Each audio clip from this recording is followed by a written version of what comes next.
আসসালামু আলাইকুম সুপ্রিয় লাকসামবাসী, আপনারা ইতিমধ্যে অবগত হয়েছেন যে সারা দেশব্যাপী হাম বা মিজলস রোগের একটি প্রাদুর্ভাব ঘটেছে। সারা বাংলাদেশের মতো লাকসামেও হাম রোগের রোগী বর্তমানে পাওয়া যাচ্ছে। গত 48 ঘন্টায় মোট 3 জন সন্দেহভাজন বাচ্চাকে হাম রোগের উপসর্গ নিয়ে নমুনা সংগ্রহ করে আমাদের প্রধান ল্যাবরেটরি IEDCR এবং ICTTRBতে নমুনা পাঠানো হয়েছে।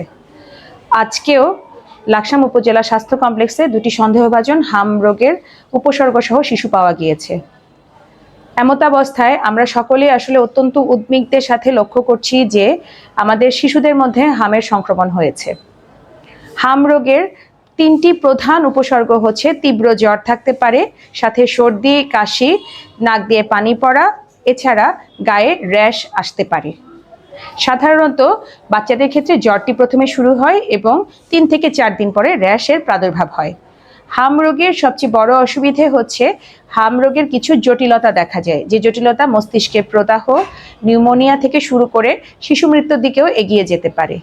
সুতরাং এরকম একটি জটিল পরিস্থিতির মধ্য দিয়ে আমাদেরকে এখনই সচেতন হতে হবে। হাম রোগের জন্য যদি কারো উপসর্গ আবির্ভাব ঘটে, সেই শিশুগুলোকে দ্রুততম সময়ের মধ্যে নিকটস্থ চিকিৎসা কেন্দ্র বা বিশেষজ্ঞ চিকিৎসকের পরামর্শ নিতে হবে।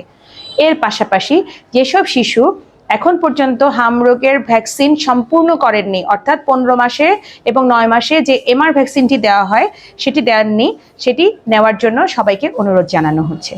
যেসব শিশুর বয়স 9 মাসের চেয়ে কম, সেসব শিশুদের যদি এরকম তীব্র জ্বর, নাক দিয়ে পানি পড়া, কাশি এই ধরনের উপসর্গগুলো থাকে, তাহলে দ্রুততম সময়ের মধ্যে বিশেষজ্ঞ চিকিৎসকের কাছে যোগাযোগ করার জন্য বলা হলো। হাম রোগের জন্য উপজেলা স্বাস্থ্য কমপ্লেক্স লাকসামে একটি নির্ধারিত নমুনা সংগ্রহ কক্ষ তৈরি করা হয়েছে। এর পাশাপাশি যদি কোনো রোগী হাম রোগের সম্ভাব্য উপসর্গ সহ আক্রান্ত হন, তাহলে উপজেলা স্বাস্থ্য কমপ্লেক্স লাকসামের শিশু বিশেষজ্ঞ চিকিৎসকদের কাছে যোগাযোগ করার জন্য বিনীত অনুরোধ জানানো হলো। এর পাশাপাশি যদি কারো মনে হয়ে থাকে যে রোগীর কোনো রকমের কোনো জটিলতার আবির্ভাব হচ্ছে, প্রয়োজনে আমি উপজেলা স্বাস্থ্য ও পরিবার পরিকল্পনা কর্মকর্তা ডাক্তার নাজিয়া বিনতে আলম আমার সাথে যোগাযোগ করার জন্য অনুরোধ জানানো হলো। এই বক্তব্যের শেষে আমার মোবাইল নাম্বারটি দিয়ে দেওয়া হবে, আপনারা যে কোনো সময় যে কোনো প্রয়োজনে এই সংক্রান্ত বিষয়ে আমার সাথে যোগাযোগ করতে পারবেন। আপনারা সবাই ভালো থাকবেন। একটি জটিল রোগের প্রাদুর্ভাবের জন্য এখন আমরা সবাই একটু উদ্বিগ্ন সময় পার করছি। এই সময়ে আমরা নিজস্ব স্বাস্থ্য সচেতনতাগুলো নিয়ন্ত্রণ করব এবং যদি কোনো রোগীর শ্বাসকষ্ট, কাশি বা অন্যান্য উপসর্গ থেকে থাকে, আমরা সেই রোগীর সাথে মাস্ক ব্যবহার করব এবং প্রয়োজনীয় স্বাস্থ্য সুরক্ষা নিশ্চিত করব। আসসালামু আলাইকুম। আপনারা দেখছেন মেঘনা টিভি, সত্যের সন্ধানে সবসময়।